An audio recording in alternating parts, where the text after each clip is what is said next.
No, that's great. Yeah, so this is Meet the Entrepreneur. Thank you, Shekar, for joining us. Just to give some context, right? You're the co-founder of Birdseye and also the founder of Havanote, two different startups that you're now running at the same time. So why don't you just, to get it started, walk us through your career path? I saw that you received your bachelor's degree in India, and you also graduated from your master's from Villanova in electrical engineering. So what were you kind of doing before you founded these companies? Sure. Thanks for having me on, by the way.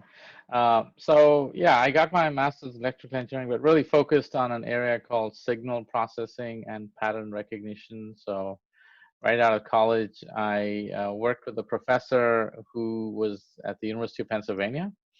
And I joined him in the human genetics lab, where we were doing pattern recognition and applying neural network techniques to genetic data as part of the Human Genome Project.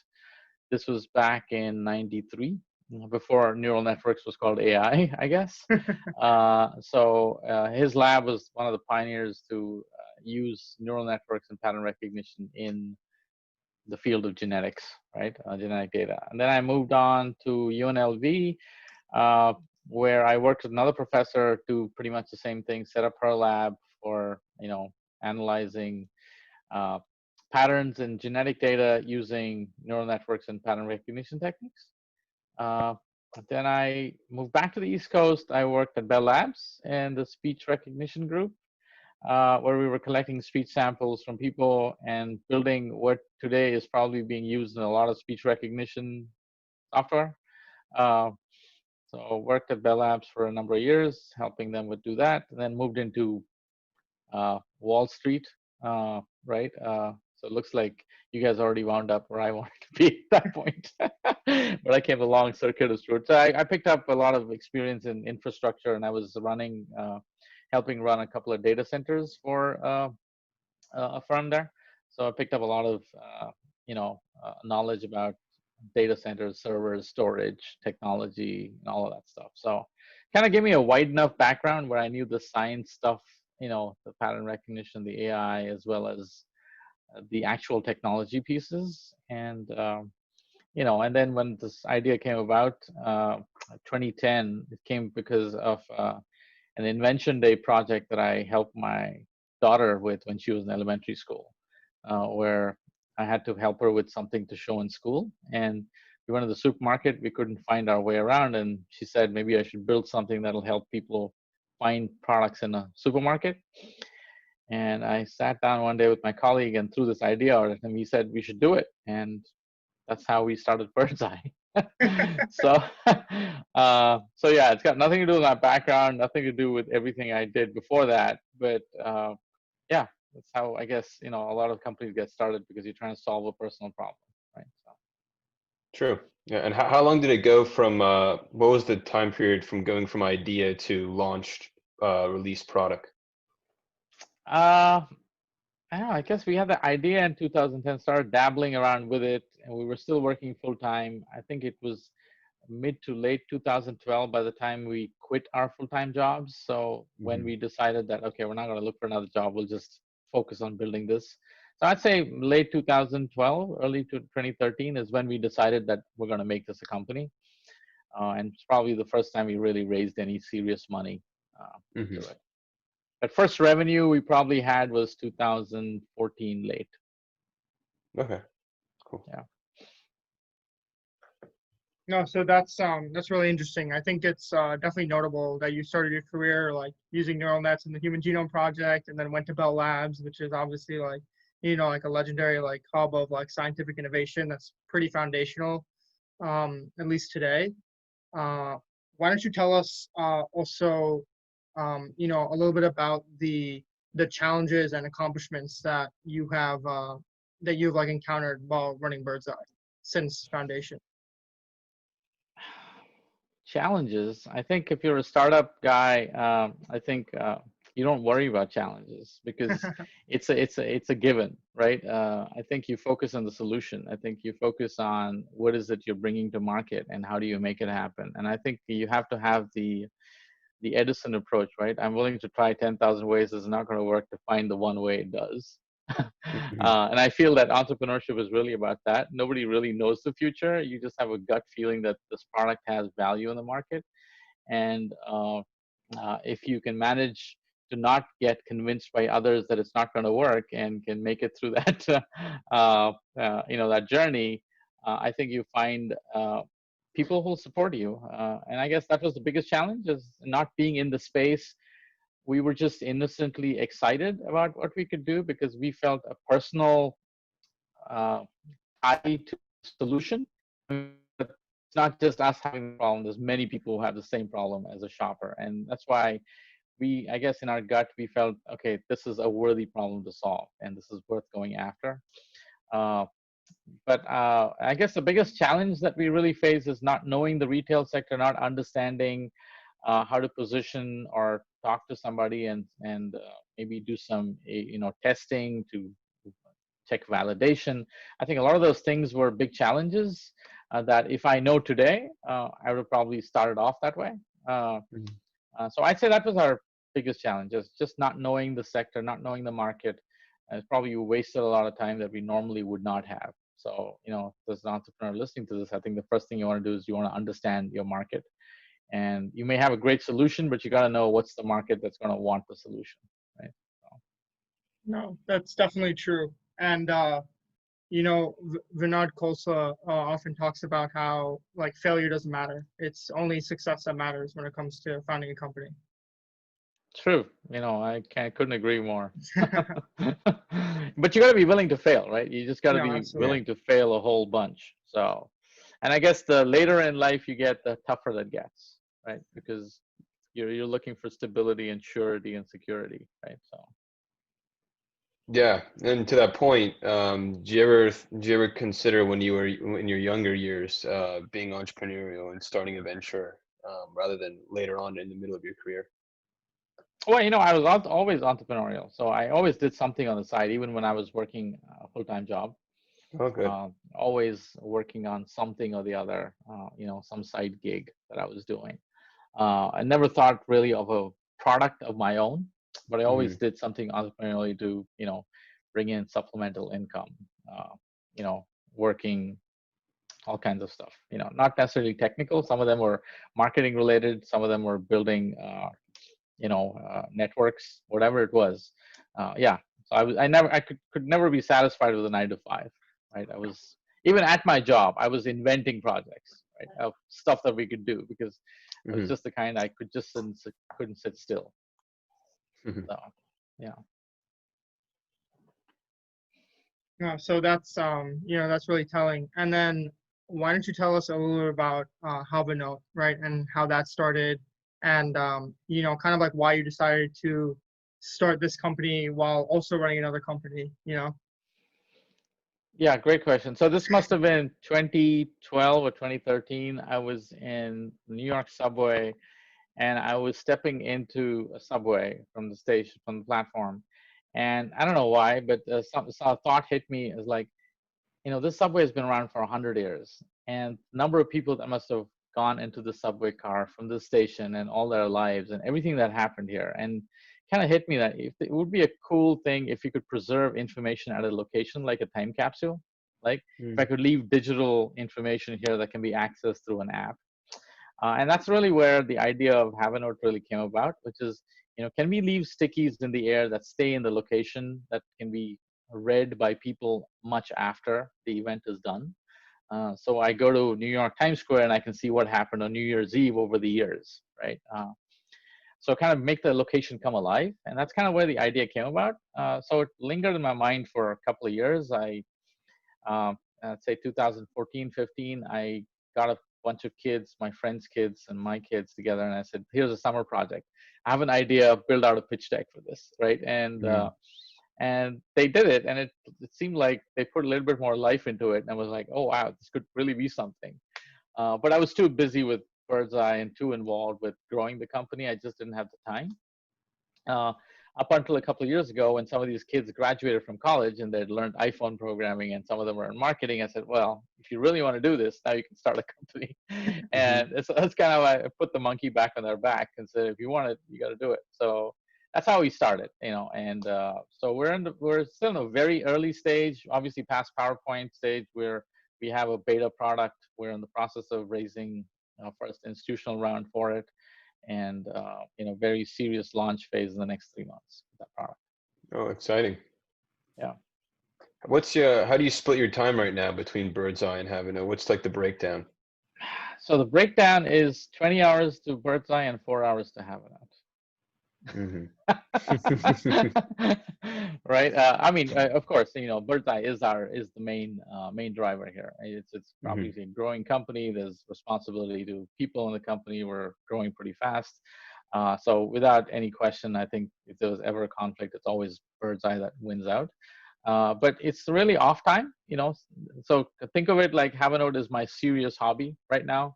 And we're transforming it into something that can be really become serious, where other people can pick it up and build a company out of it. So I'd say my typical time I work is 11 p.m. to 1 a.m. on Havanote. Wow. That's typically the time, and weekends whenever I can, right? And if I get an hour between lunch, I'll do something. But that's, but it's like if you have 3 kids, right? You can't ask a parent, do you care for both the kids equally, right? Yeah. It depends on the stage they're at, right? They need different things at different stages. Absolutely. And I think you just have to figure out what's needed where and prioritize it. You're not going to let one kid starve because both kids are crying. You get the point. So you got to use some common sense, but also if you've got 4 kids and you can't really feed a 5th mouth, don't have the 5th kid. You know what I mean? So I think it takes a little bit of, you got to know what your limits are and how to make sure you can treat them at the level that they need, right? So. Sure. Yeah. No, and that makes sense, right? Kind of like splitting and balancing the time appropriately. What do you think the biggest needs are, right, for each of the businesses at this current point? With Havanote, you mentioned that probably the biggest need is, planning the go-to-market strategy and then also raising a round, right? Yep. But for Birdzi, which is a little bit later in development, I'm sure that there's a lot more opportunity to capitalize on there, right? Yeah. For me, it's, a startup is like, a torch, right? So initially you're shining a torch on a very small problem that you can see, and you're trying to attack and solve that problem that you see. But I think what happens as you grow as a company, the torch kind of widens in scope, and you see more opportunity based on what you've done. So clearly, as you grow as a company, you are in the market more, so you understand the market better, and you understand how you can tweak and grow your solution to address the market's needs. So I think Birdzi is at a point where we've spent a good 4.5 years, 5 years in the market. We understand it really well, and we identified opportunities, and I think we've identified some big opportunities that we can go after. So we're in the process of pulling together some of our platform and solutions, and then getting ready for that next big leap, if you will, of how we can grow the company. That's where we're at. So that obviously takes more coordination, more funding, more talent on all of it to get together, right? Whereas Havanote, we're still at a point where 3 people can think of something and execute it in 2 days, right?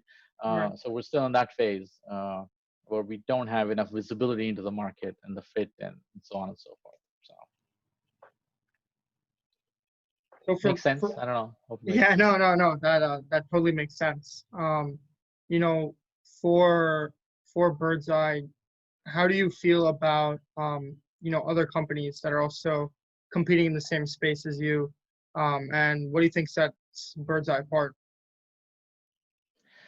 So I don't know if you guys read Simon Sinek's The Infinite Game. That's a great book if you haven't. Have not read it. Yeah. Okay. Anyway, so I think the deal is with I think competition is fantastic. I think you should want competition. I think if competition is not there, I think it'll kill innovation. It'll kill productivity. All of that stuff, right? So I'm really glad that there's some amazing companies out there doing stuff that we also want to do, because I think it inspires each other. But I think for our own growth, I think the way we look at it is we look at our strengths, we look at our capabilities, and look at our vision. I think if you're looking outside, I think if Usain Bolt is running a race, he's just looking at the finish line and running for the finish line without looking left and right to see who's next to him. Although he does that towards the end because he knows he's so far ahead, right? But I think if you're running a race, you just focus towards the finish. Don't worry about who's next. I think, because ultimately it depends on your performance and how you push yourself, right? And I think you get to a stage in a company where you feel that you have the elements to be big and be good. I think key is self-belief. Drive that culture of self-belief and play that infinite game, which is, hey guys, let's just improve a little bit every single day. There's no end to that, right? You can always improve a little bit every single day.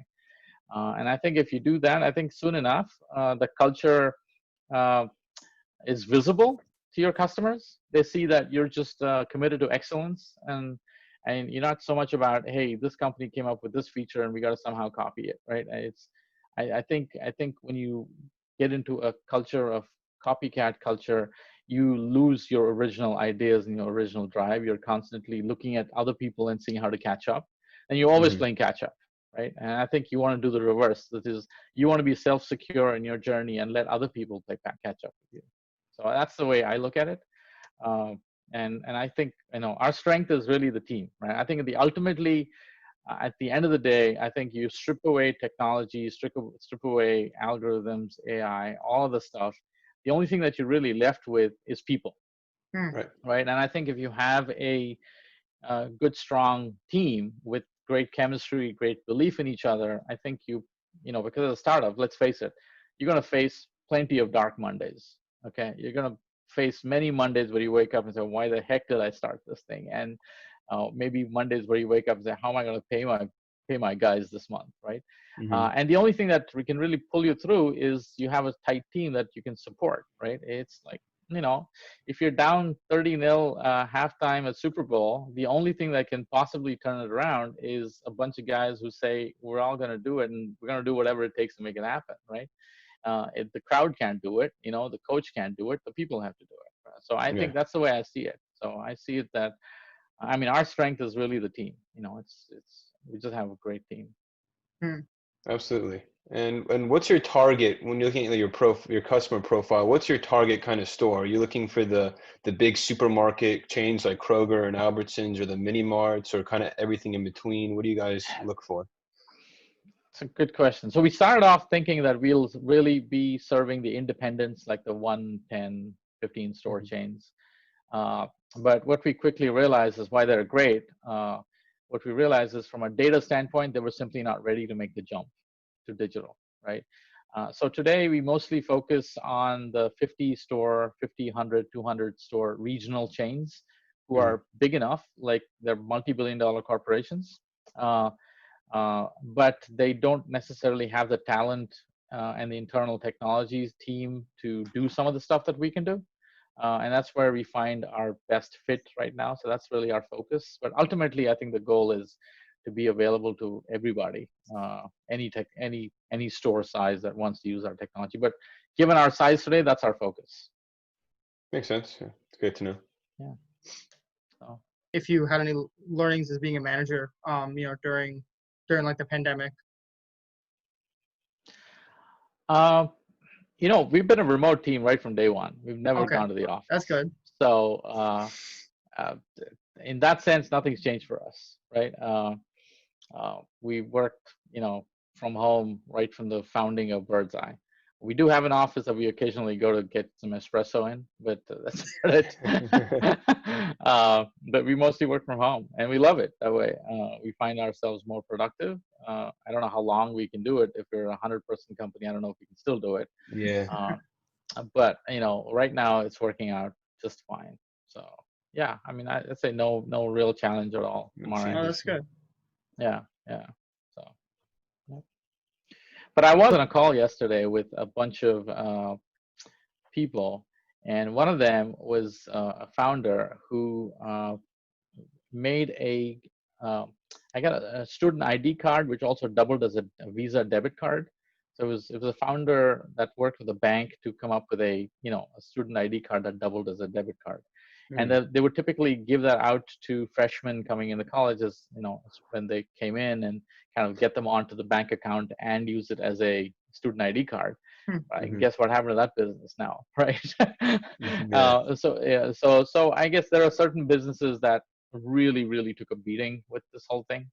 And unfortunately, I really feel terrible for all these small businesses that are suffering here. So I wish that I think that there's going to be somebody who comes up with a solution to help these guys out. All these adversities typically always have a bunch of companies that arise out of this that solve these problems. Right? Yeah, absolutely.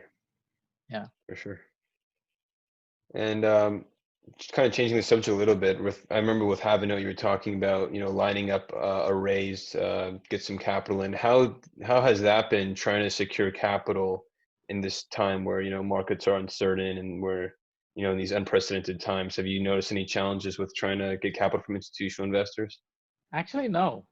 So I think what they're realizing is that this is the time that most innovation happens.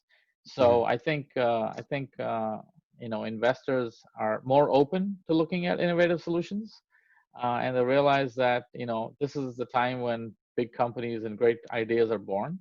So I think they're more keen to listen to solutions at this time. And if you got something I think interesting, I think you'll find plenty of people who listen and invest. So I don't see a challenge really. So. That's great. I mean, this whole situation has actually been a blessing for you, it seems, with the Birdzi catalyst and with this. So I'm glad to hear. Yeah, I think I don't want to be. I think clearly there's too many people suffering and of course, having a tough time. I'd say we are fortunate to be in this position. A lot of people probably would love to be in this position, so we certainly count ourselves as fortunate. But I think at the same time we have a responsibility, right? So being put in this position, I think it makes it all the more important that we do something good and succeed and absolutely do something positive here, right? So 100%. Yeah. Another question I had is, this is both we're doing right now, but just in general. I mean, you mentioned with Havanote, your team was mainly based of people you knew in your personal network. What's been your hiring / recruiting strategy for Birdzi? Was it similar? You just started off, people mainly, or do you have to kind of go out and recruit people and put some job posting out? How did that work? Yeah, we grew organically. I'd say the first 10 people on the team was all organic, right? People that we used to work with, people we knew. And I think then you get to a point where we need new skill sets that we don't know people. Then when you hire, then you got to go out and hire people, right? But I think we have a very simple philosophy. So I have this 3-letter BCV approach. So I'm looking for believers that I have chemistry with that can deliver value. Oh, nice. Right. So that's it. So when we interview people today, we're looking for believers, because we're a small enough team that we can't afford to have non-believers. Right. And we're small enough that if there's no proper chemistry, it can really rock the boat. So you need to have chemistry. And if you're not providing value, then you're letting the team down. You got to bring something that is going to enhance the overall value of the team. Right. So, I mean, that's our simple philosophy when I interview people. Is I'm just gauging, does this person have the potential to become a believer? Is he excited truly about our mission? Do I think I can spend a whole day on an island with this guy, right? Or this person, whatever it is, right? I think that's important, because at the end of the day, work becomes such an integral part of life. If you don't truly enjoy it, you're not going to give your best, right? And in a startup, you don't have the option of being a passenger, right? You have to be a contributor, because pretty soon you're going to be found out. That's the unfortunate thing, because there's a lot of people, everybody's taking a risk. And if somebody's not doing their best in minimizing that risk, then everybody suffers, right? So it's really not fair. I mean, you can't have a receiver that keeps dropping the ball and be on the team, right?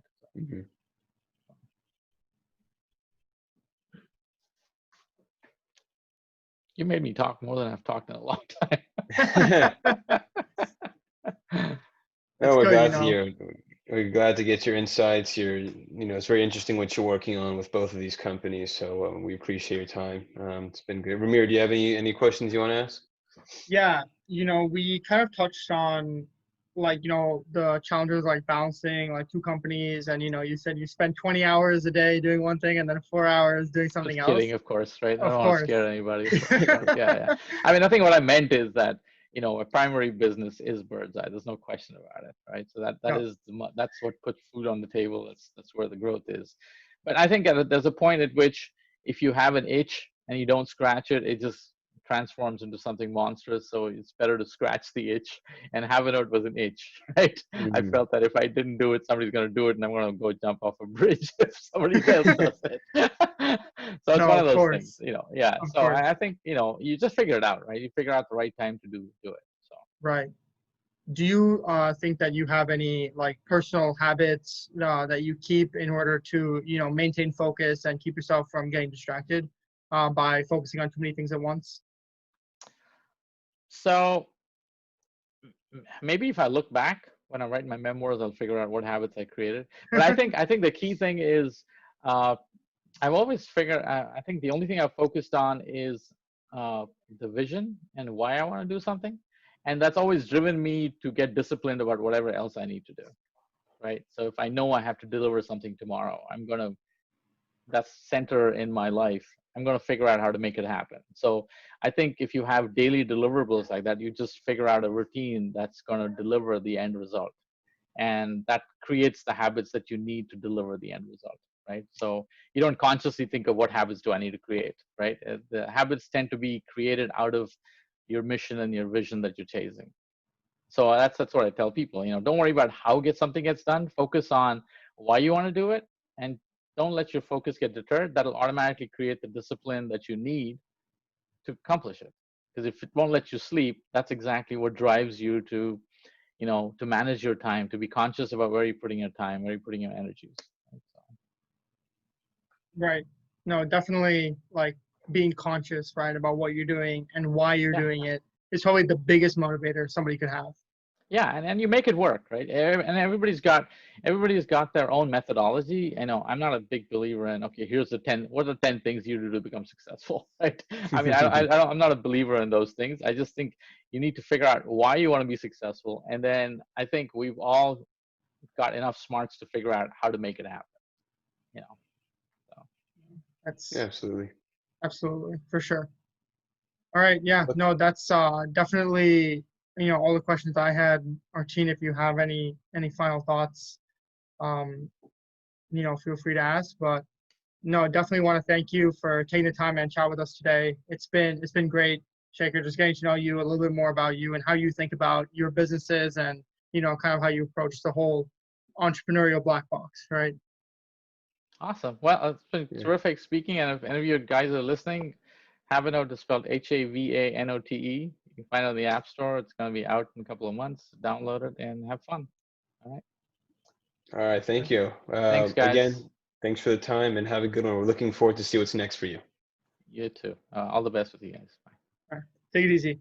Bye. Bye.